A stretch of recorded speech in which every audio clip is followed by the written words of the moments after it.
तो कल हमने वर्क डन निकालने की जनरल मेथड सीखी थी और उसमें एक लास्ट टाइप रह गया था जहां पे वर्क डन पाथ से डिपेंडेंट होता है। क्यों?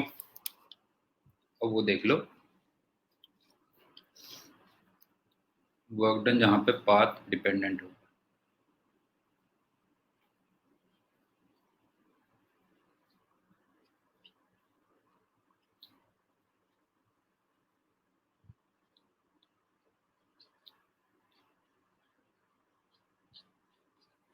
देखो, अगर मान लो मैंने फोर्स कुछ ऐसा दिया,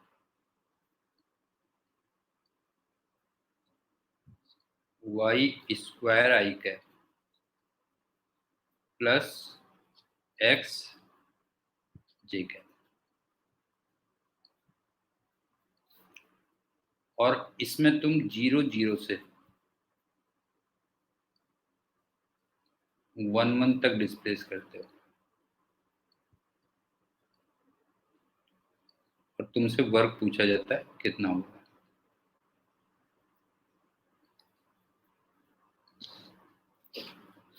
ध्यान से देखना। हाँ, डीएस वेक्टर कितना था? dx i cap plus dy j cap.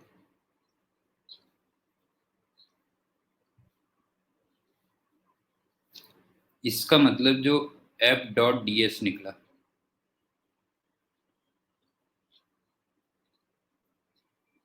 वो निकला y square d x plus x d Y.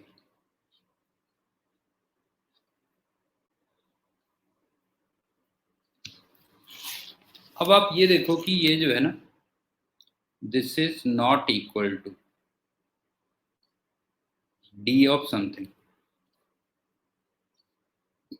नहीं है। देखो,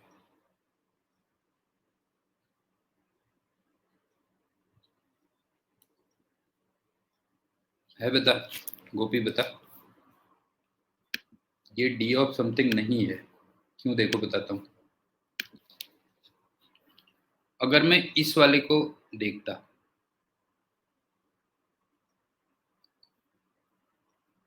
तो y square as it is होता और dx का इंटीग्रेशन x होता, नहीं है? ये हो गया। अब यहां पे आ जाओ, इसको अगर मैं देखता तो x एज इट इज होता और dy का इंटीग्रेशन y होता। क्यों? और जरा देखना, ये दोनों के दोनों सेम नहीं आ रहे हैं। हाँ, ये दोनों के दोनों डिफरेंट आ रहे हैं।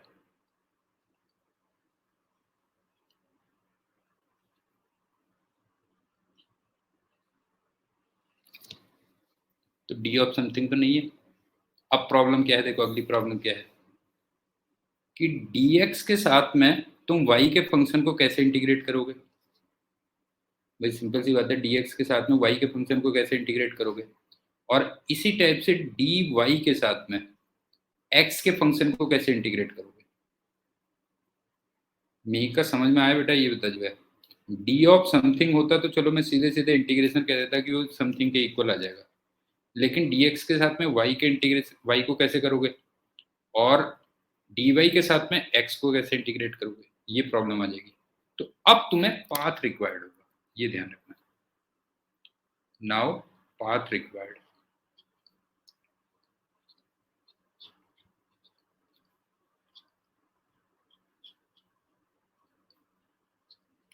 जैसे मैं तुम्हें दो पाथ दिखाता हूं तो तुम्हें समझ में आएगा। हाँ, फॉर एग्जाम्पल मैं पाथ 1 अगर तुमसे कहूं कि तुम उसको एक स्ट्रेट लाइन में ले गए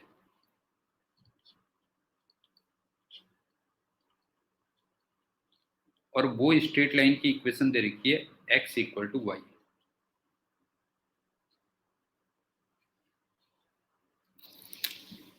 अच्छा, एक चीज और ध्यान देना कि जो भी तुम्हें ना पाथ दिया होगा उस पाथ में ये दोनों कोऑर्डिनेट्स लाई करनी चाहिए बेटा। ये ध्यान रखना, उस पाथ में दोनों के दोनों कोऑर्डिनेट लाई करने चाहिए कि नहीं करनी चाहिए, बताओ जो है। जैसे फॉर एग्जाम्पल मैंने x इक्वल टू वाई दिया, तो इसमें 0 0 भी अगर आप देखो तो 0 0 भी लाई कर रहा है और 1 1 भी लाई कर रहा है। ये भी तो इम्पोर्टेंट है कि नहीं, ये बताओ। जो है दोनों के दोनों लाई करने चाहिए उसमें, तो ठीक हो गया। अब देखो मुझे w क्या निकालना था, w निकालना था integration y square d x plus x d y, y square d x plus x d y. अब सिंपल सी बात है, मुझे x इक्वल टू वाई दिया हुआ है, नहीं है, x इक्वल टू वाई दिया हुआ है, तो बस हो गया। मैं y की जगह एक्स स्क्वायर लिख दे रहा हूँ। ये बताओ, वाई स्क्वायर की जगह एक्स स्क्वायर डी एक्स लिख देता हूँ, और x की जगह y इंटू डी वाई लिख देता हूँ। बताओ, अब तो कोई मेरे को प्रॉब्लम नहीं है इंटीग्रेशन में। गोपी बता, इसको W1 कह दे रहा हूँ मैं। ये बता, अब तो कोई प्रॉब्लम नहीं है ना, x की जगह मैंने y रख दिया, बस हो गया। अब ये बताओ कि एक्स स्क्वायर का इंटीग्रेशन कितना हो गया, एक्स क्यूब बाई 3, और y का इंटीग्रेशन कितना हो गया, वाई स्क्वायर बाई 2। क्यों, वाई स्क्वायर बाई 2, लेकिन लिमिट्स कहाँ से कहाँ हो गई बताओ। जो है 0 0 से 1 1। तो अल्टीमेटली अगर तुम देखोगे तो ये आंसर क्या आएगा, देखो 1/3 प्लस 1/2 माइनस 0 प्लस 0। क्यों, 0 प्लस 0, तो इसका मतलब 5/6 जूल आ जाएगा बस। मेरे का समझ में आया कि नहीं आया? पाथ 1 में तुम्हारा जो वर्क आया वो 5/6 जूल आया। ये हो गया। अब चलते हैं पाथ 2।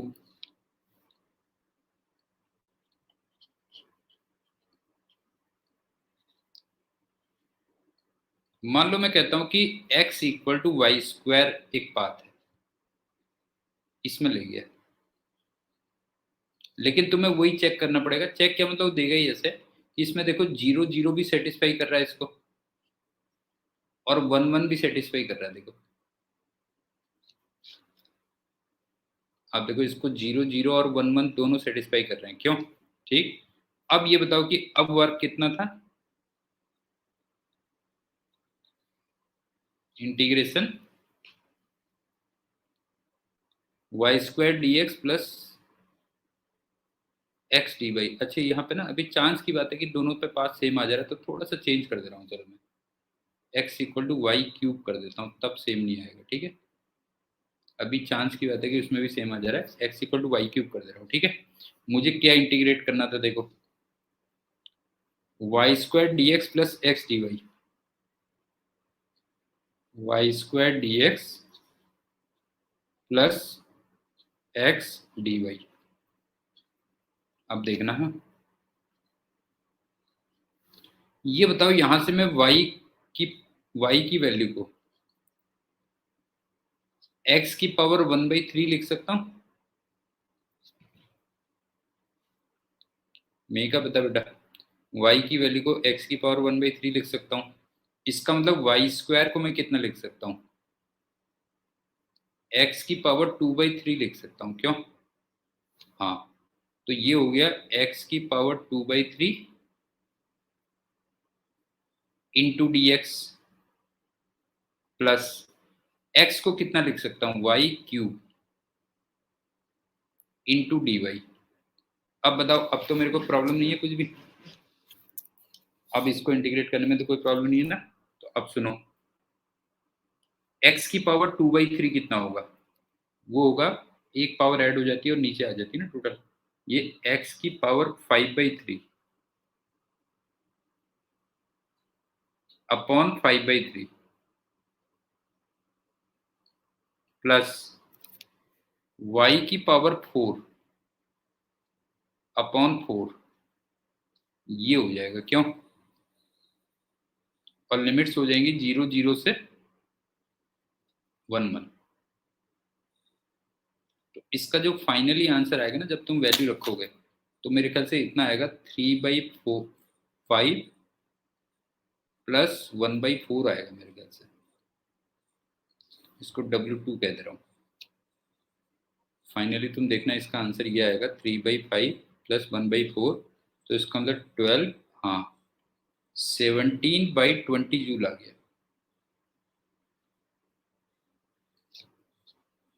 अब आप ये बताओ कि इस इंटीग्रेशन को करने के लिए, मतलब ये वाला जो इंटीग्रेशन था इक्वेशन 1, तुम्हें पाथ चाहिए था कि नहीं चाहिए था, पहले बताओ।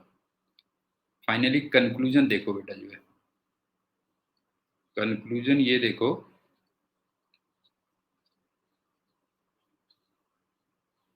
कि टू कंप्लीट इंटीग्रेशन 1, क्यों, to complete integration 1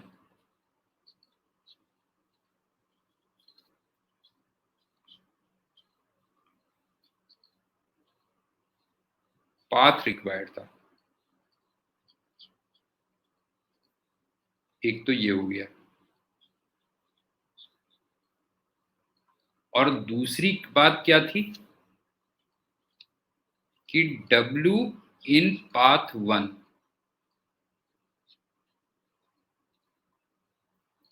not equal to, क्यों, हाँ not equal to W path 2। तो इसका मतलब जो वर्क हो गया वो पाथ डिपेंडेंट हो गया, बस हो गया।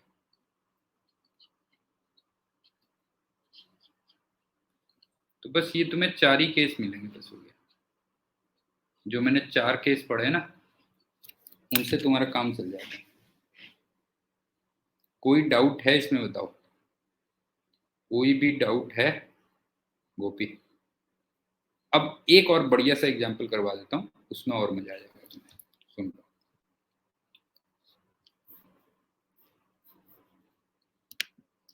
उसको तुम अच्छी तरीके से समझ लेना, बहुत तुम्हें समझ में आ जाएगा।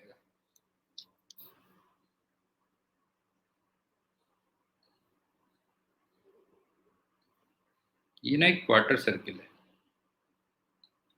ये 4 मीटर है, ये भी 4 मीटर है, और यहाँ पे एक रिंग है, ये ए है ये बी है। इस रिंग पे मैं 3 फोर्स लगाता हूँ, ये F1 कह लो, और ये 10 न्यूटन है, और हमेशा इधर ही को लगा रहता है, ऑलवेज इधर को लगा होता है।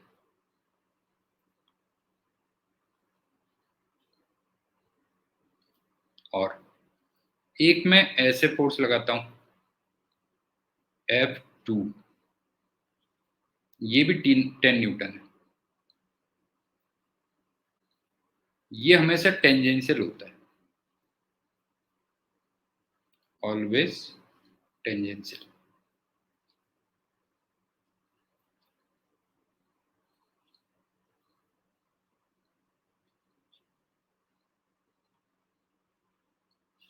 और एक तीसरा फोर्स मैं ऐसे लगाता हूं जो हमेशा बी की तरफ को देखा हुआ है बेटा, ये भी 10 न्यूटन है,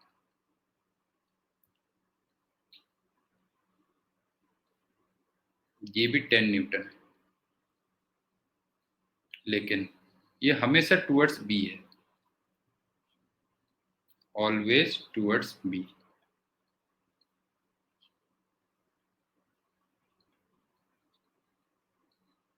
पहले ये बताओ, तीनों के तीनों फोर्स समझ में आ गए कि नहीं आ गए बताओ जो है। F1 हमेशा इधर को है, F2 हमेशा टेंजेंशियल है, और F3 हमेशा बी की तरफ देखा हुआ है, और तुम बॉडी को ए से बी तक ले जाते हो, ठीक है, बॉडी को ए से बी तक ले जाते हो, तो तुम्हें WF1, WF2 और WF3, ये तीनों फाइंड करने कितने होंगे। लेकिन उससे पहले एक चीज बताओ कि एक फोर्स ऐसा है जो कांस्टेंट है, फोर्स कांस्टेंट है कह रहा हूं मैं, बताओ कौन सा फोर्स है बेटा?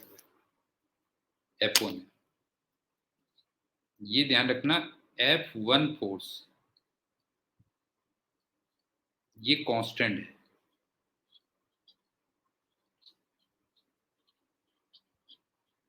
बिकॉज मैग्नीट्यूड भी कांस्टेंट है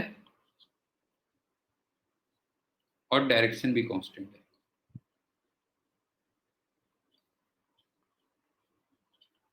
बोथ फिक्स।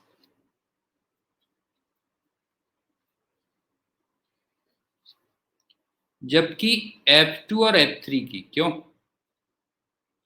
F2 का मैग्नीट्यूड और F3 का मैग्नीट्यूड, हाँ ये तो चलो कांस्टेंट है,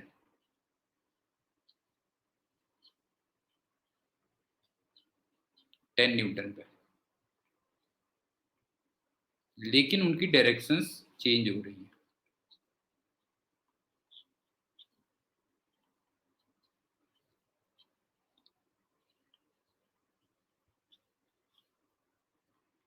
मेरे समझ में आ गया बेटा। केवल इसमें एक फोर्स कांस्टेंट है बस, हो गया F1। बाकी दोनों का क्या हो रहा है बेटा, डायरेक्शन चेंज हो रही है, तो ये हो गया। तो सबसे पहले F1 का ही वो निकाल लेते हैं ना, कांस्टेंट फोर्स का वर्क डन निकाल लेते हैं। तो सुनो, W ऑफ F1, तो तुम्हें याद है ऐसा नहीं कहा था हमने, ये कहा था magnitude of force, magnitude of force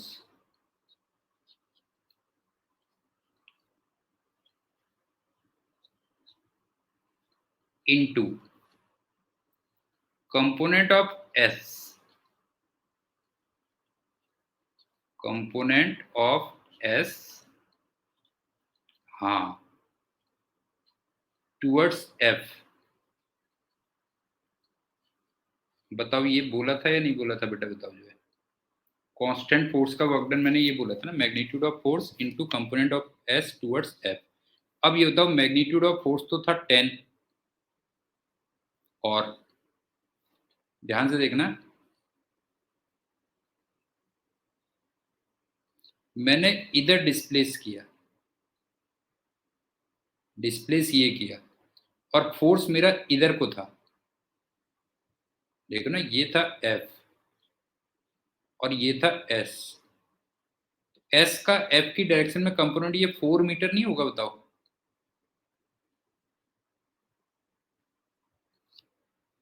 बता गोपी, बता जो है, डिस्प्लेसमेंट का फोर्स की डायरेक्शन में जो कंपोनेंट होगा वो 4 मीटर होगा या नहीं होगा, बता जो है, ये होगा ना 4 मीटर होगा, तो इसका मतलब 4 आ गया, तो ये 40 जूल आ गया। मिहिका बता, इसमें कोई डाउट है बेटा? तूने जब यहां से यहां डिस्प्लेस किया, यहां से यहां डिस्प्लेस किया, तो डिस्प्लेसमेंट का फोर्स की डायरेक्शन में कंपोनेंट कितना आया बताओ जो है, डिस्प्लेसमेंट का फोर्स की डायरेक्शन में जो कंपोनेंट आया वो 4 मीटर आया, क्यों, तो 40 जूल आ गया। ठीक,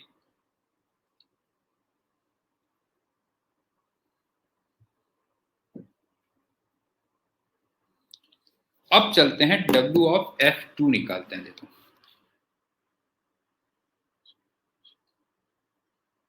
ये भी बड़ा इंटरेस्टिंग है, देखो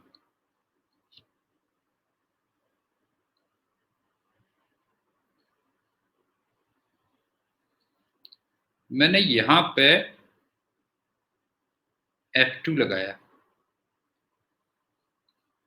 और ये 10 न्यूटन लगाया, और मैं थोड़ा सा जो डिस्प्लेस करूंगा वो इधर ही को करूंगा ना।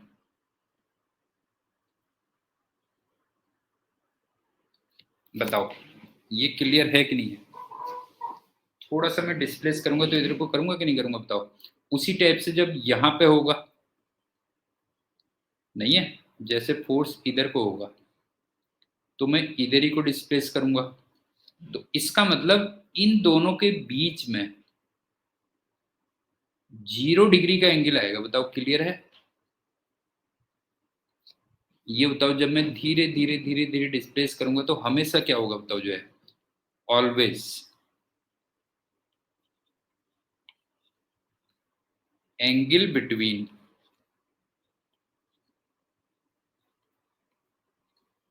F vector and ds vector वो 0 डिग्री रहेगा। धीरे धीरे धीरे धीरे डिस्प्लेस करूंगा ना मैं, नहीं है, बताओ जो है, ये पॉइंट समझ में आ रहा है बेटा जो है, कि फोर्स भी टेंजेंशियल है और मैं धीरे धीरे उसको टेंजेंशियली क्या करूंगा, तो जो है टेंजेंशियली डिस्प्लेस करूंगा। इसका मतलब छोटा सा वर्क डन,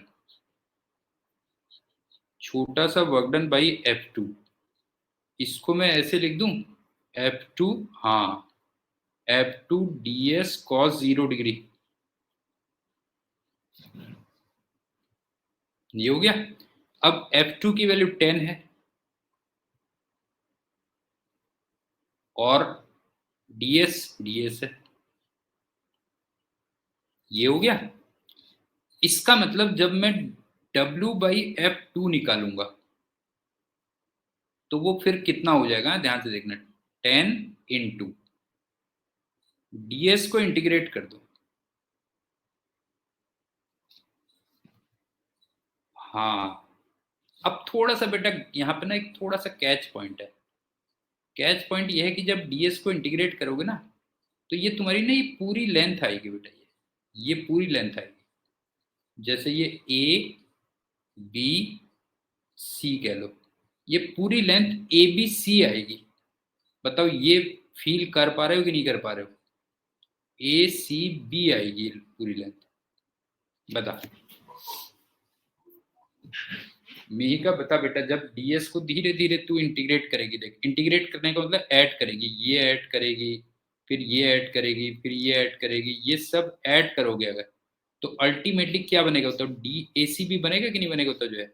और ACP कितना होगा बताओ जो है, ये होगा 10 इंटू 2πr अपॉन 4 होगा। क्यों? सरकमफ्रेंस अपॉन 4 होगा ना, ये होता वो सरकमफ्रेंस अपॉन 4 होगा कि नहीं होगा बता जो है। हाँ ठीक, और आर हमने कितना दिया था, 4 दिया था बेटा जो है, आर दिया था 4, तो इसका मतलब फाइनली आ गया 20π, इतना जूल आ गया, बस हो गया। कोई डाउट है गोपी? बता बेटा जो है, कोई भी डाउट है तो बता बेटा जो है, नहीं है ना। अब चलते हैं W/F3। ये वाले एग्जाम्पल को अच्छी तरीके से देख लेना, ये बहुत बढ़िया एग्जाम्पल है समझने का बेटा। देखा, तेरे को भी आ जाएगा इसमें मजा बेटा। जिस समय ये थीटा आ चुका है मान लो, हाँ, उस समय मैंने ऐसे फोर्स लगाया है,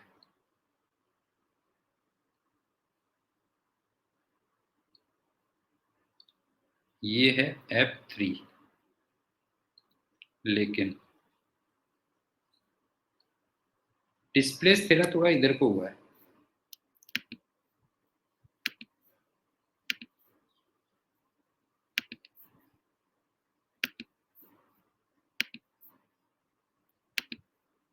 ये वाला थोड़ा सा तुम्हें समझने में टाइम लगेगा। देख, डिस्प्लेस उसमें ये हुआ है,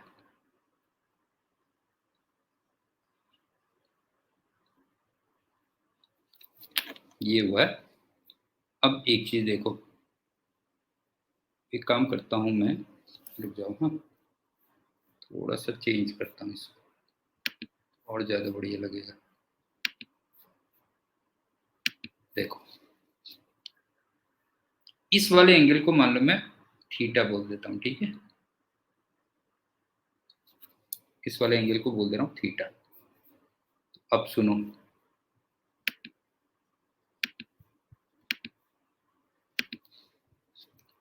ये वाला जो एंगल होगा,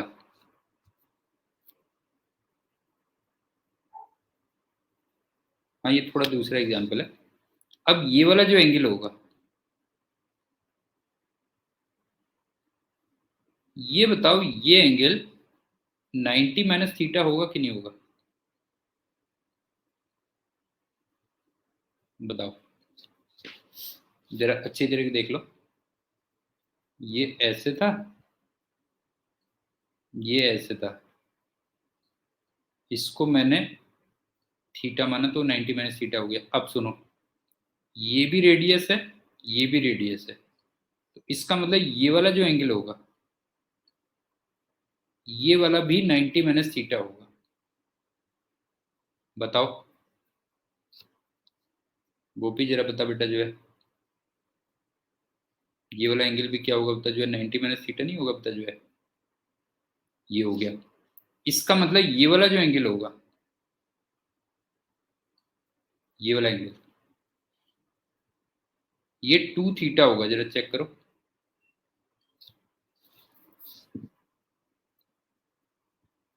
अच्छी तरीके से देख लो।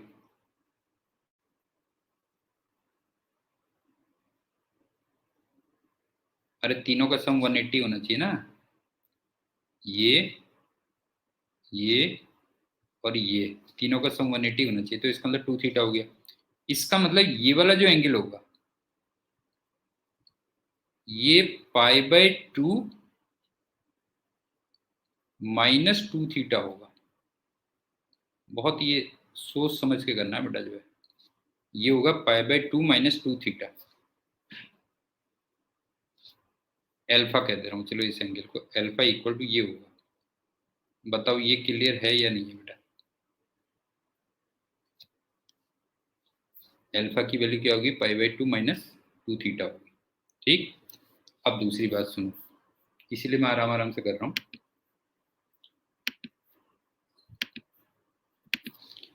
एक बात बताओ कि इसको मैंने बोला एस, और फिर इसमें थोड़ा सा डीएस ऐड हुआ है, ध्यान रखना, थोड़ा सा डीएस ऐड हुआ है, इस पूरे को मैंने बोला एस। तो तुम्हें याद है angle equal to arc upon radius लिखा जाता था। याद आ रहा है कि नहीं आ रहा है बताओ?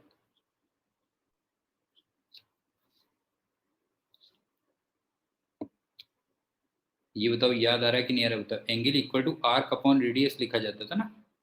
ठीक, इसका मतलब arc equal to angle into radius. इस वाले को समझने में थोड़ा टाइम लग गया। Arc equal to angle into radius, क्यों?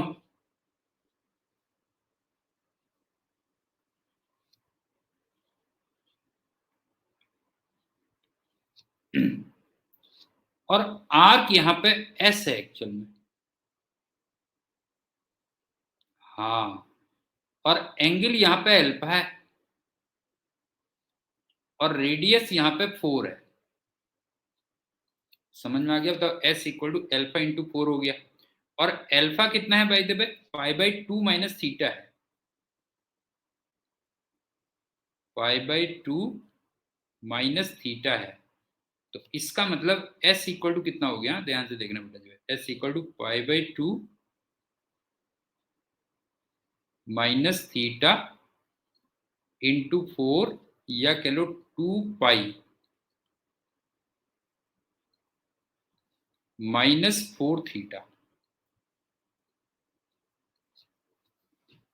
बता मैं का ये कैलकुलेशन समझ में आई? Arc equal to angle into radius, angle हो गया अल्फा, अल्फा हो गया π/2 माइनस थीटा, ये हो गया। अब तो इसको क्या करना देख, D S upon D theta निकाल लेते हैं। तो ये कितना हो गया देख, 2 पाई का डिफ्रेंसिएशन हो गया 0, माइनस सॉरी 4 थीटा होगा, हाँ सिर्फ 4 थीटा होगा, -4 आ गया, क्यों?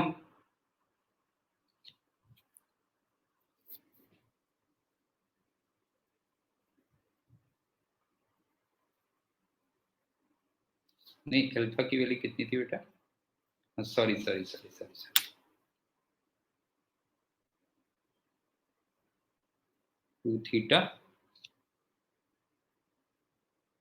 2 थीटा, तो फिर ये 8 थीटा, इसका मतलब -8। अब सही है? अब बता, अब सही है बेटा जो है, ये बता, अब सही है ना? ये हो गया। इसका मतलब फाइनली ये आ गया कि d S equal to -8 D theta हो गया। अब बताओ क्लियर है?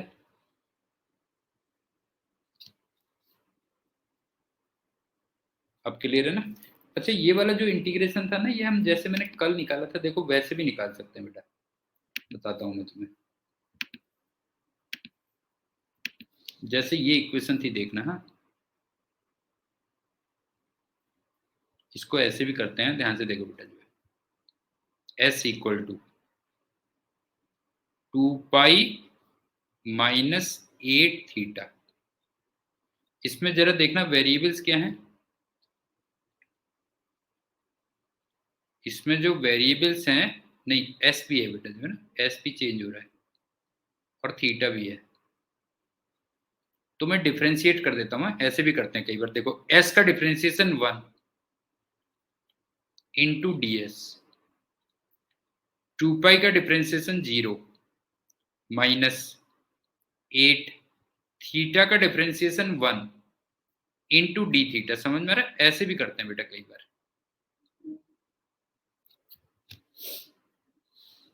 समझ में आ रहा है, एक इस टाइप से भी कभी कभी डिफ्रेंशिएशन करते हैं बेटा, जो वेरिएबल्स हैं उसको करता जा रहा हूँ बस मैं। जैसे एस का डिफ्रेंशिएशन 1 इंटू डी एस, 2 पाई का डिफ्रेंशिएशन 0, फिर 8 थीटा का डिफ्रेंशिएशन 1 इंटू डी थीटा, ये आ गया। Anyway D S equal to minus 8 D theta आ गया, ठीक है। अब सुनो, अब सिंपल है बस हो गया। अब ये बताओ कि इसमें मैं छोटा सा वर्क डन अगर निकालता, डी डब्ल्यू ऑफ F3, तो एक बात बताओ, मैं उसको F3 D S into theta करता या नहीं करता, बताओ बेटा, बताओ। Cos theta, sorry.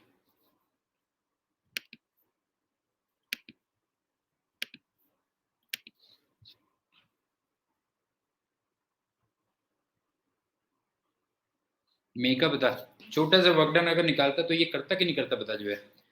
अब F3 कितना हो गया 10, ds मैंने कितना निकाल लिया था, -8 d थीटा निकाल लिया था। समझ में आ रहा है, बताओ, -8 d थीटा निकाल लिया था इंटू कॉस थीटा।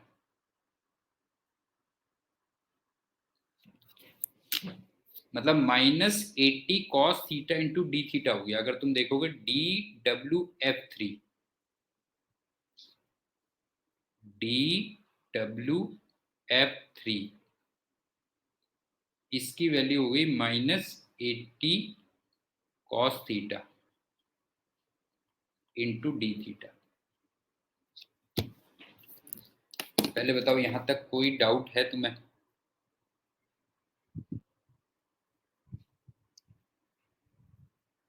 यहां तक कोई भी डाउट है? अच्छा एक काम करना बेटा, मेरा ना एक थोड़ा सा, मैं तुम्हें थोड़ी देर रोकूंगा, मेरा एक बड़ा इंपॉर्टेंट वो है मेल पे, ठीक है गोपी, मे का 5 मिनट है बेटा, 5-10 मिनट। मेरे को एक मेल मैंने ऑलरेडी खोल के रखी हुई है, तो मैं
हाँ बेटा, एक मुझे और कॉल और करनी है। हाँ गोपी, थोड़ा अर्जेंट था, एक कॉल और करनी है बस।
हाँ, तो ये बताओ, ये समझ में आ गया गोपी बेटा? बता जो है, -80 cos theta into d theta, बता यहाँ तक बिल्कुल क्लियर है? ठीक। तो इसका मतलब जो W(f3) होगा फिर, अब तू इसको इंटीग्रेट कर देगा, क्यों? -80 cos theta into d theta, इसको इंटीग्रेट करेगा। लेकिन अब असली चीज तो होती है लिमिट्स क्या रखेगा। नहीं नहीं नहीं, अभी चुप, थोड़ी देर शांत रह तू बेटा। जो है ये बता कि लिमिट्स रखेगा ए से लेके बी तक, क्यों?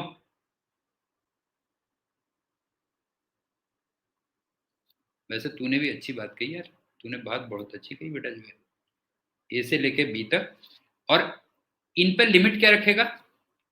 हाँ, लिमिट ऑफ थीटा रखेगा, क्यों?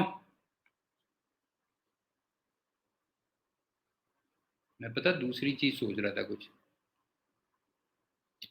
ठीक है, लिमिट ऑफ क्या रखेगा? थीटा रखेगा जो है ना। ठीक, एक बार चेक कर लेते हैं, देखना है मी का बेटा। जब ये यहां पे रहा होगा तो फोर्स इधर को रहा होगा, और डीएस भी इधर रहा होगा।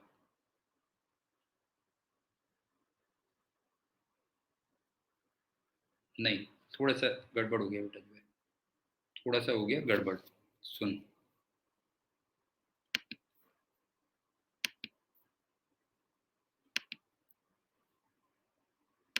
इसको दूसरे से ही करते हैं। हाँ, रुक जाए एक सेकंड। जो मैं पहले सोच रहा था ना, मैंने सोचा कि तूने को दिया, थोड़ा सा इसको चलो कट कर दे रहा हूँ।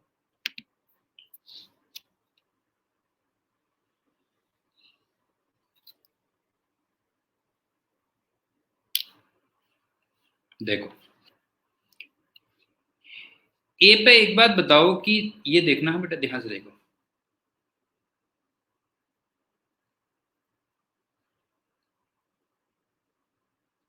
इस वाले एंगल को मैंने अल्फा लिया था, हाँ ध्यान से देखो, इस वाले एंगल को अल्फा लिया था। तो जब मैं ए पॉइंट पर रहाऊंगा उस समय जो अल्फा रहा होगा वो जीरो रहा होगा। बताओ क्लियर है या नहीं है?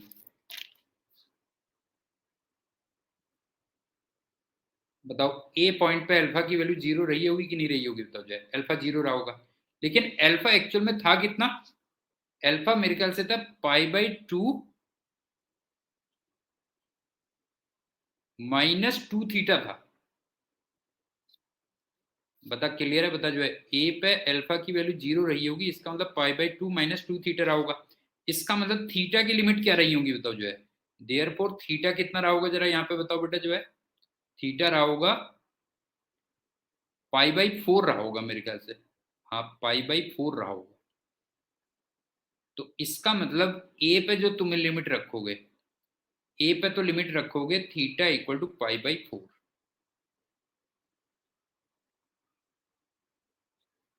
समझ में आया या नहीं आया बेटा? बताओ बताओ, ये समझ में आया? ए पे थीटा को π/4 रखोगे बेटा जो है। अब चलते हैं जब बी पे आओगे, तो बी पे जरा देखना अल्फा कितना रहा होगा।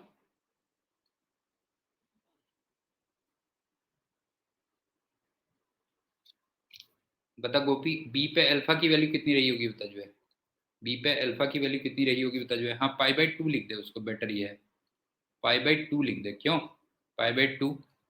लेकिन अल्फा एक्चुअल में था कितना?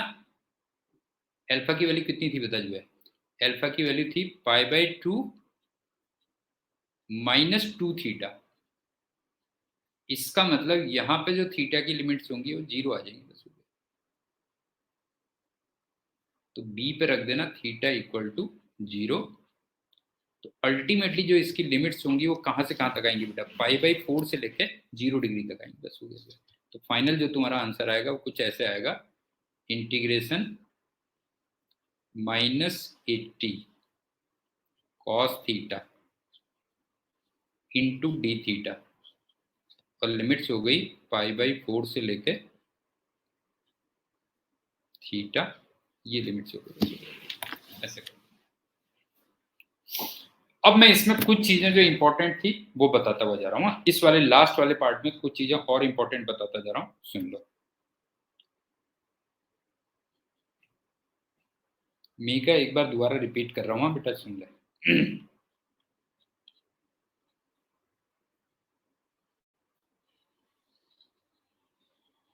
पहली बात,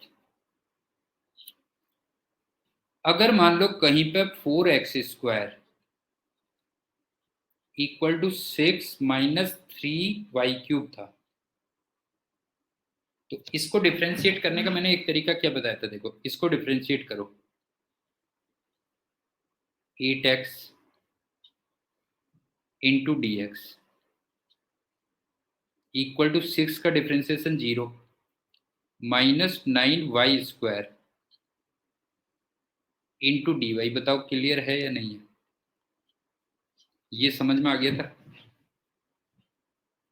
ये तो क्लियर है ना बेटा? जो है इसको कैसे करते हैं, इस टाइप के डिफ्रेंशिएशन को ऐसे भी करते हैं हम कई बार। 8x into d x equal to 0 कितना हो गया? तो फाइनली हो गया 8x dx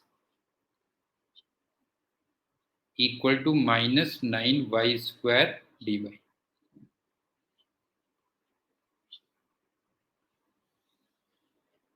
ये हो गया। दूसरी बात, ये बताओ W(f1), इसमें कोई डाउट तो नहीं था? ये बताओ, सीधे सीधे था वो force into displacement in the direction of force 40 joule. बता मिहिका, बता बेटा, इसमें कोई डाउट तो नहीं था? F1 का जो हमने निकाला था उसमें कोई डाउट तो नहीं था? ये बता बेटा जो है, नहीं था ना? Force into displacement, because force क्या था? कांस्टेंट था।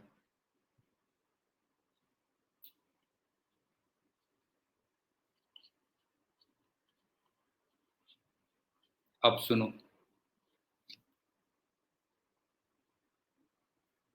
W ऑफ F2 में क्या कंसेप्ट लग रहा था,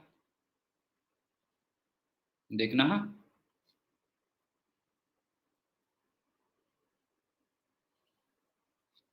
मैंने फोर्स ऐसे लगाया और डिस्प्लेस भी इधर ही को किया, क्यों, ये तो कंफर्म है, बताओ बेटा, ये बताओ जो है, फोर्स भी टेंजेंशियल है, ये 10 है और ये ds है, और दोनों के बीच में 0 डिग्री का एंगल है, नहीं है, बताओ, दोनों के बीच में 0 डिग्री का एंगल है, तो इसका मतलब छोटा सा वर्क डन बाई F2 वो सीधे सीधे हो जाएगा 10 into ds into cos 0 degree. इसमें कोई डाउट, गोपी बता बेटा जो है, इसमें कोई डाउट तो नहीं है, छोटा सा वर्क डन बाई F2 इतना ही हो गया बेटा जो है, इसका मतलब अगर मुझे पूरा वर्क डन बाई F2 निकालना है तो वो 10 इंटीग्रेशन ds हो जाएगा, और ऑब्वियस ही बात है वो a से b तक होगा, जो भी होगा इंटीग्रेशन ds क्या होगा, a से b तक होगा, क्यों, ये होगा, और a से b तक जब तुम पूरे को इसको इंटीग्रेट करोगे, मतलब ये छोटे छोटे ये चीज ऐड करते जाओगे, क्यों, ये चीज ऐड करते जाओगे तो ये कितना बनेगा बेटा जो है, ये 2 πr अपॉन 4 बनेगा, क्यों, ये कितना बनेगा ना, 2 πr अपॉन 4 बनेगा ना, 1/4 सर्कम्फ्रेंस है। मेगा बता बेटा, इसमें कोई डाउट तो नहीं है, क्लियर है ना। अब मेन तुम जो फंसे थे वो WF3 में फंसे हो गए।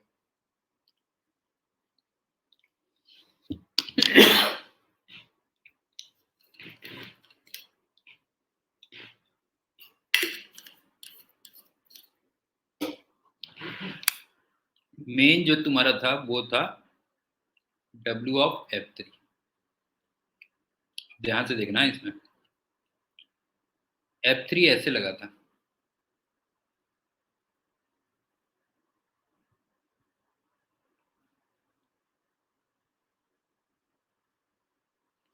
और ds लेकिन टेंजेंशियल रहा होगा,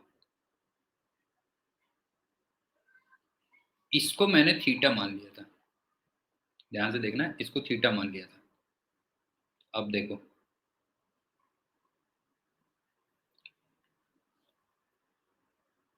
तो ये वाला जो एंगल रहा होगा ये 90 माइनस थीटा रहा होगा, और ये साइड और ये साइड इक्वल है, क्यों, ये दोनों साइड इक्वल है, तो इसका मतलब ये वाला एंगल भी 90 माइनस थीटा रहा होगा, तो ये वाला एंगल 2 थीटा रहा होगा।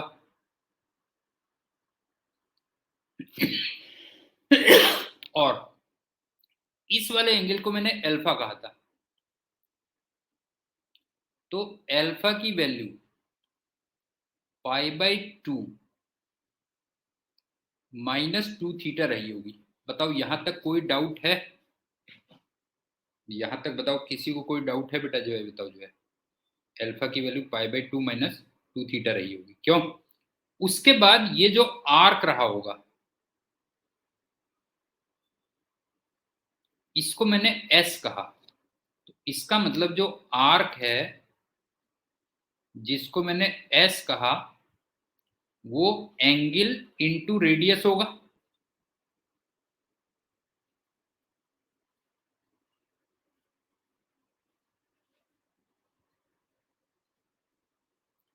एंगल यहां पे अल्फा है, रेडियस यहां पे 4 है, और अल्फा की वैल्यू π/2 -2 थीटा थी, क्यों,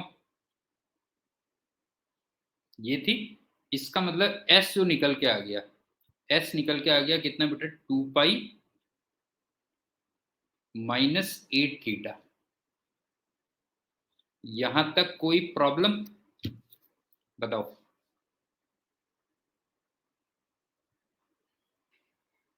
क्लियर है। अब देखो S का डिफरेंशिएशन 1 इंटू ds, 2 π का डिफरेंशिएशन 0 -8 थीटा का डिफरेंशिएशन 1 इंटू डी थीटा। इसका मतलब ds की वैल्यू आ गई -8 डी थीटा आ गई।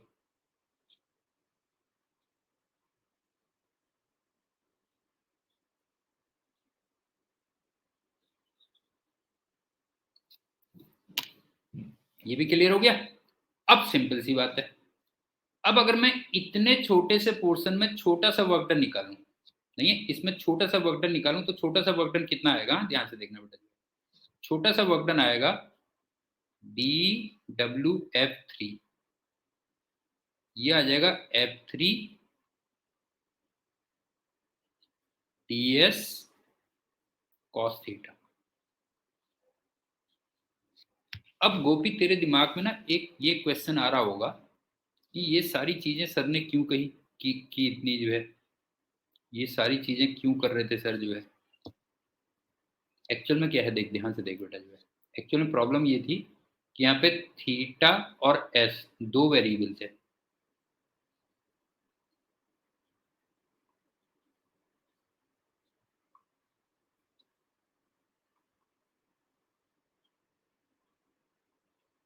लेकिन तू ये बता कि मैं cos थीटा को ds से कैसे इंटीग्रेट कर सकता हूँ। समझ में आया कुछ, मैं वो सब क्यों कर रहा था बेटा जो है, वो सारे काम मैं क्यों कर रहा था जो है। cos थीटा को इंटीग्रेट करने के लिए मेरे को d थीटा कुछ आना पड़ेगा ना। समझ में आ रहा है कि नहीं आ रहा बेटा, ये बताओ जो है cos थीटा को इंटीग्रेट करने के लिए मुझे कहीं पे d थीटा लाना पड़ेगा, वो सारे काम इसलिए चल रहे थे जो है। तो अब वैल्यू रख दिया मैंने, F3 था 10 और ds मैंने ये निकाल दिया था, तो -8 D theta into cos theta हो गया। बस हो गया, ये छोटा सा वर्क डन बाई F3 आ गया। ये समझ में आ रहा है ये सारे काम क्यों हो रहे थे बेटा जो है, ये सारे काम क्यों चल रहे थे, क्योंकि मैं cos थीटा को d थीटा से इंटीग्रेट कर पाऊंगा ना, ds से कैसे कर पाऊंगा जो है। तो इसलिए चल रहे थे सारे के सारे काम, इसलिए चल रहे थे बेटा जो है। इसके बाद तुमने अगर टोटल मान लो वर्क डन बाई F3 निकालना है, तो फिर इसमें -80 तो बाहर आ गया, integration cos theta into D theta कर दिया। अब ए से बी तक ले जाना है, लेकिन साथ में ये भी है कि लिमिट्स किसकी होनी चाहिए बेटा, ये बताओ जो है। लिमिट्स होनी चाहिए थी थीटा की, हाँ बिल्कुल सही कहा। नहीं है, लिमिट्स होनी चाहिए थी थीटा की। और उसके बाद तो सिंपल था कि ये था देखो, इसको मैंने अल्फा कहा था। तो ए पॉइंट पे तुम्हें दिख रहा होगा अल्फा 0 दिख रहा होगा, और अल्फा हमारा कितना था, π/2 -2 थीटा था, तो वो 0 आ गया। इसका मतलब थीटा की वैल्यू यहाँ पे π/4 आ गई। और बी पॉइंट पे तुम्हें अल्फा की वैल्यू π/2 दिख रही होगी, क्यों। लेकिन हमारा अल्फा कितना था बेटा जो है, π/2 -2 थीटा था, क्यों। तो ये π/2 आ गया, इसका मतलब थीटा कितना हो गया, 0 हो गया। इस वाले क्वेश्चन को अच्छी तरीके से देख लेना, इसमें वर्क के तुम्हारे ना बहुत अच्छे कंसेप्ट निकल जाते हैं।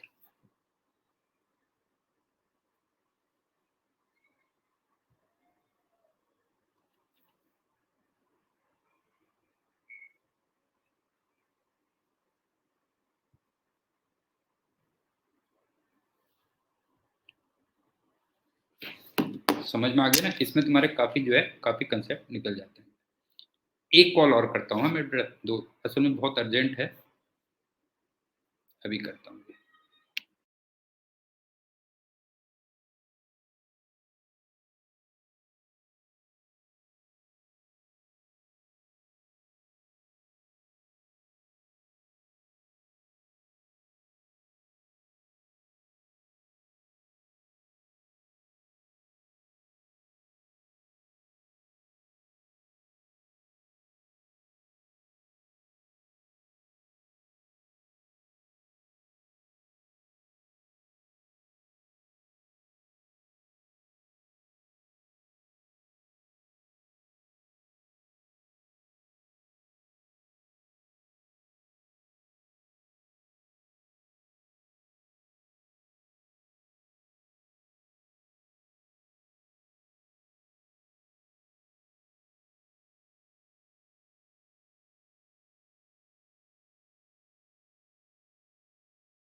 तो ये हमारा वर्क डन निकालने का पूरा हो गया, ठीक है, वर्क निकालने का कंप्लीट हो गया। अब चलते हैं हम कंजर्वेटिव और नॉन कंजर्वेटिव फोर्सेस, ठीक। कंजर्वेटिव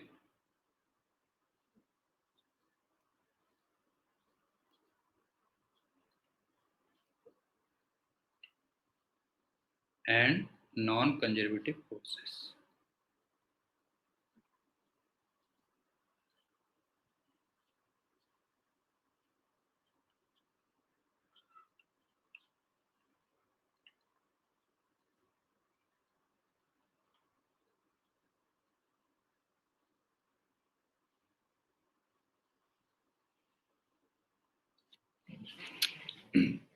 सबसे पहले चलते हैं कंजर्वेटिव।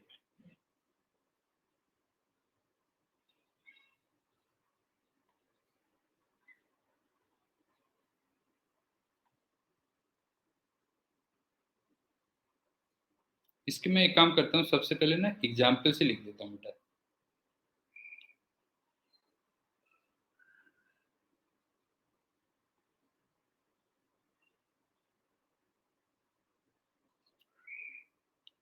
जैसे ग्रेविटेशनल फोर्स है,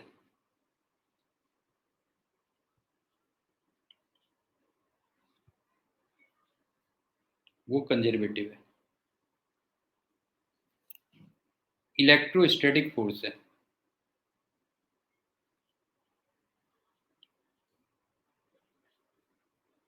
वो कंजर्वेटिव है। और एक हम पढ़ेंगे स्प्रिंग फोर्स, ये कंजर्वेटिव है।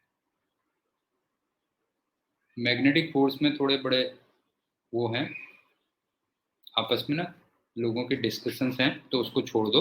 तो इसके तीन एग्जांपल्स हैं बेटा, कंजर्वेटिव फोर्सेस के तीन एग्जांपल्स कह लो, ग्रेविटेशनल, इलेक्ट्रोस्टैटिक और स्प्रिंग फोर्स, ठीक। दूसरी बात,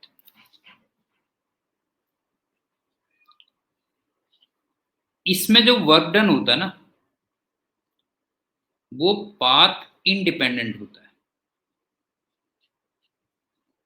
पाथ इंडिपेंडेंट।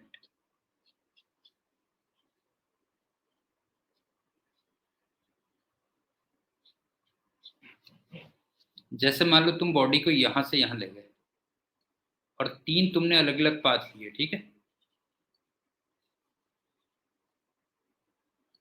1, 2 और 3। तो फिर तीनों में जो वर्क आना चाहिए वो इक्वल आना चाहिए। हाँ,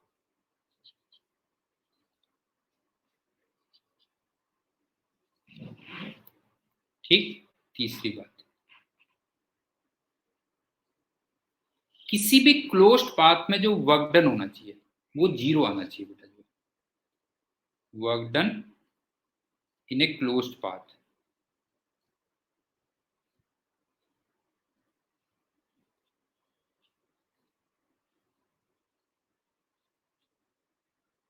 वो जीरो आना चाहिए।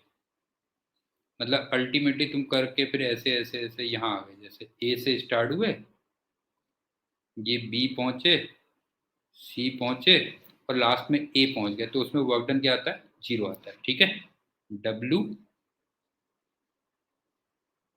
ए, बी, सी, ए, इसमें वर्क डन क्या आएगा, जीरो आएगा। ये भी ठीक हो गया। फोर्थ,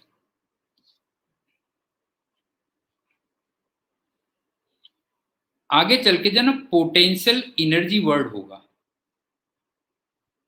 जिसको हम यू से दिखाएंगे, वो केवल और केवल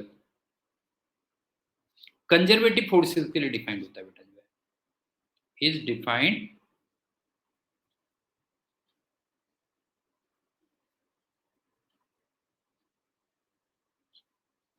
ओनली फॉर कंजर्वेटिव फोर्सेस।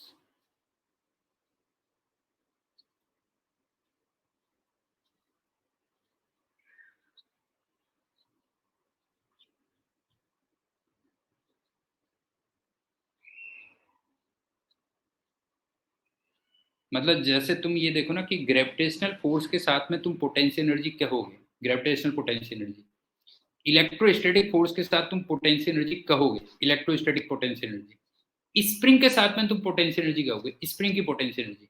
लेकिन फ्रिक्शन के साथ में कभी नहीं कहोगे। कभी तुम ये नहीं कहोगे कि फ्रिक्शन पोटेंशियल एनर्जी। गोपी समझ में आ रहा है बेटा क्या कह रहा हूं मैं? ग्रेविटेशनल फोर्स के साथ में तुम कहोगे gravitational potential energy, electrostatic force के साथ में कहोगे इलेक्ट्रोस्टैटिक पोटेंशियल एनर्जी, स्प्रिंग के साथ में कहोगे स्प्रिंग पोटेंशियल एनर्जी, फ्रिक्शन के साथ में नहीं कहोगे, बिकॉज वो कंजर्वेटिव नहीं है। फ्रिक्शन के साथ में कभी पोटेंशियल एनर्जी वर्ड नहीं आएगा। ठीक है। और एक फिफ्थ पॉइंट कि अगर किसी भी सिस्टम पर केवल कंजर्वेटिव फोर्सेस लगे हो, इफ ओनली कंजर्वेटिव फोर्सेस को आगे से मैं CF कह दूंगा बेटा, if only conservative forces are acting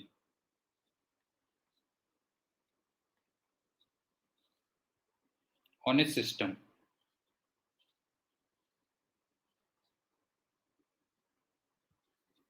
then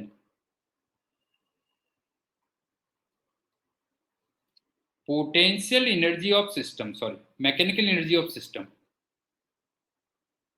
mechanical energy of system ये कांस्टेंट रहती है।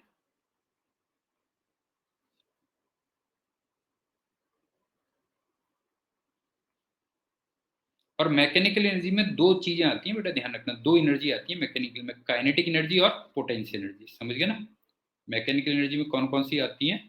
Kinetic energy plus potential energy. मतलब ये हुआ कि फॉर एग्जांपल अगर काइनेटिक एनर्जी बढ़ रही है तो फिर पोटेंशियल एनर्जी अपने आप कम हो जाएगी, या काइनेटिक एनर्जी कम हो रही है तो पोटेंशियल एनर्जी अपने आप बढ़ जाएगी, ताकि दोनों का सम क्या रहे बताओ, जो है कांस्टेंट। ठीक, एक बार और रिपीट कर दे रहा हूं, सुन लो। 3 एग्जाम्पल याद रख लेना, ग्रेविटेशनल फोर्स, इलेक्ट्रोस्टैटिक फोर्स और स्प्रिंग फोर्स। दूसरी बात, ऐसे फोर्सेस का जो वर्क डन होता है वो पाथ से इंडिपेंडेंट होता है। किसी भी क्लोज्ड पाथ में वर्क डन क्या होता है? 0 होता है। और जो पोटेंशियल एनर्जी वर्ड डिफाइन होता है वो केवल और केवल कंजर्वेटिव फोर्सेस के लिए होता है। और अगर किसी सिस्टम में केवल कंजर्वेटिव फोर्सेस लग रहे हो तो फिर सिस्टम की जो टोटल मैकेनिकल एनर्जी होगी वो कंजर्व रहेगी। अच्छा, नाम भी थोड़ा लग रहा होगा ना, कंजर्वेटिव फोर्सेस बेटा जो है। ठीक है। और मैकेनिकल एनर्जी में दो चीजें आती हैं, एक काइनेटिक और एक पोटेंशियल, ये कह लो। इसमें किसी को डाउट है? इसमें किसी को डाउट तो नहीं है बेटा? ये बताओ, जो मैंने फोर्सेस पढ़े उसमें कोई डाउट तो नहीं है, जो पॉइंट्स पढ़े जो है? अच्छा, नॉन कंजर्वेटिव इसके उल्टे हो गया, बस हो गया। क्यों नॉन कंजर्वेटिव? तो फिर जो कंजर्वेटिव नहीं है वो नॉन कंजर्वेटिव हो गए। नॉन कंजर्वेटिव के एग्जाम्पल देख लो।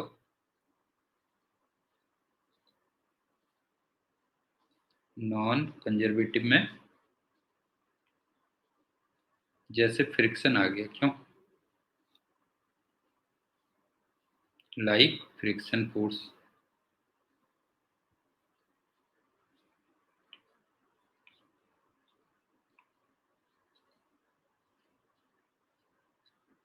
फ्रिक्शन जैसे ही एक विस्कस फोर्स भी होता है, क्यों? Viscous force etcetera.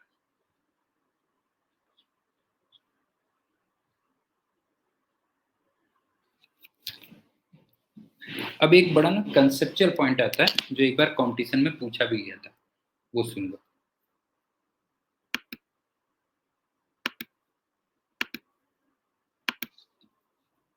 Conceptual point, हाँ ध्यान से देखना।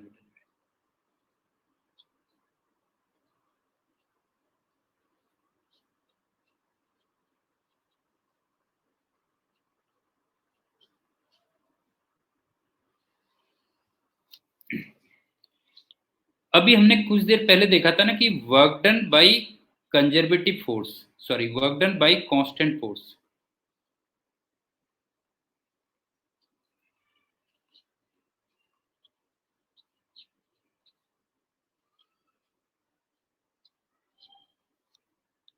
वो पाथ इंडिपेंडेंट होता है। ये देखा था कि नहीं देखा था बताओ?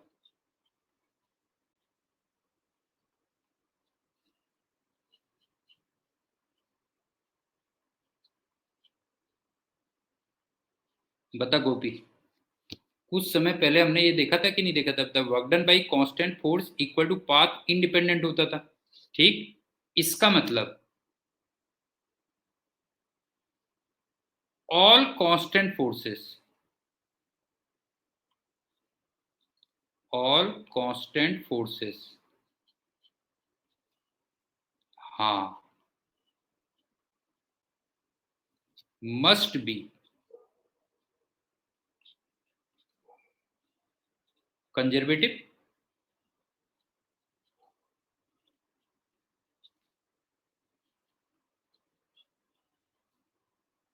बताओ ये होना चाहिए या नहीं होना चाहिए, बताओ भाई। ये हम ऑलरेडी देख चुके हैं, क्यों? ये हम ऑलरेडी देख चुके हैं, और ये मैंने तुमसे कहा इसका मतलब ये होना चाहिए, ठीक? लेकिन यहाँ पे एक कैच पॉइंट है, सुनो क्या। अभी सुन, नहीं नहीं, अभी बड़ा इसमें वही तो है असली बेटा, यही तो है। देख बताता हूँ मैं। तू एक बात बता कि अगर मैं इस ब्लॉक को यहां से यहां तक ले गया, हाँ ध्यान से देखना, तो इस पे जो फ्रिक्शन लगा वो म्यू के इंटू एन लगा या नहीं लगा, बता बता। फ्रिक्शन इसमें म्यू के इंटू एन लगा, और ये फोर्स कांस्टेंट है कि नहीं है?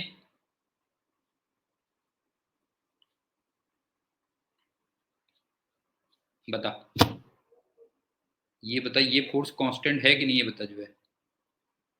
तो इसका मतलब तो फ्रिक्शन को फिर वो हो जाना चाहिए भाई। अगर तू ये कह रहा है तो इसका मतलब friction must be conservative.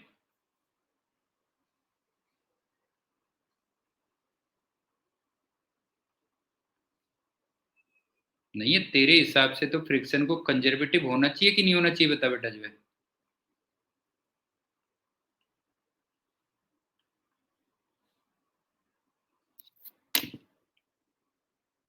Point समझ में आ रहा है? बताओ कहाँ पे हम फंस रहे हैं बेटा जो है। तीन पॉइंट समझ में आ रहे हैं कहाँ पे फंस रहे हैं। एक मैंने तुम्हें दिखाया कि कांस्टेंट फोर्स का वर्क डन जो होता है वो पाथ इंडिपेंडेंट होता है। दूसरा मैंने तुमसे कहा कि ऑल कांस्टेंट फोर्सेस, इसका मतलब कंजर्वेटिव होनी चाहिए। लेकिन यहाँ पे मैंने तुम्हें दिखा दिया कि फ्रिक्शन जो है कांस्टेंट फोर्स है, इसका मतलब कंजर्वेटिव होना चाहिए, लेकिन ये कंजर्वेटिव तो है नहीं। नहीं है। फ्रिक्शन इज एक्चुअली क्या है बताओ जो है, फ्रिक्शन तो नॉन कंजर्वेटिव है।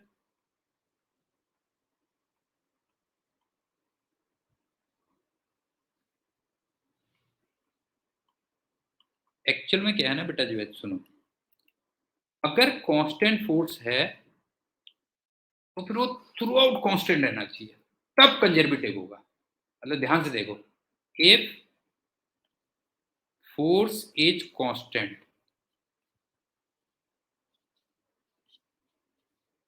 then it must be constant, must be constant throughout। कहीं भी ले जाओ मैं।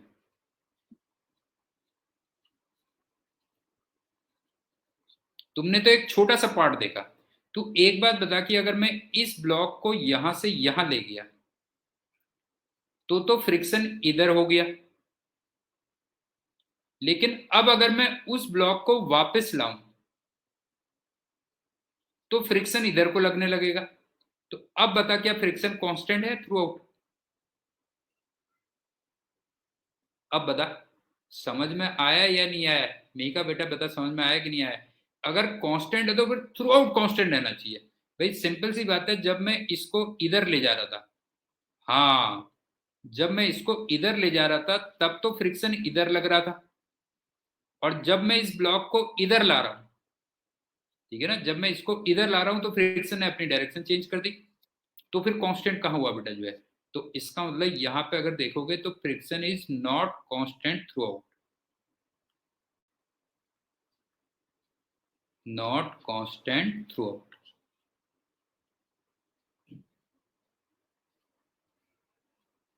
इसी टाइप से तुम एक सिंपल सी बात देखो ना, जैसे मान लो ये टेबल है बेटा जो है, मैं एक ब्लॉक को ऐसे मूव किया, मान लो ऐसे ले जा रहा हूँ, देखो, ठीक है, किसी ब्लॉक को ऐसे मूव कर रहा हूँ, तो तुम्हें ऐसा नहीं लग रहा कि फ्रिक्शन हमेशा देखो ऐसे लगेगा बेटा जो है, मैं इधर को ले जा रहा हूँ, ब्लॉक को इधर ले जा रहा हूँ, तो पहले फ्रिक्शन इधर लगेगा, फिर फ्रिक्शन इधर लगेगा, फिर फ्रिक्शन इधर लगेगा, क्यों? तो कांस्टेंट कहाँ रहा बेटा बताओ जो है, बस हो गया, अब समझ में आ गया होगा। एक सेकंड ना बेटा, एक कॉल करता हूँ।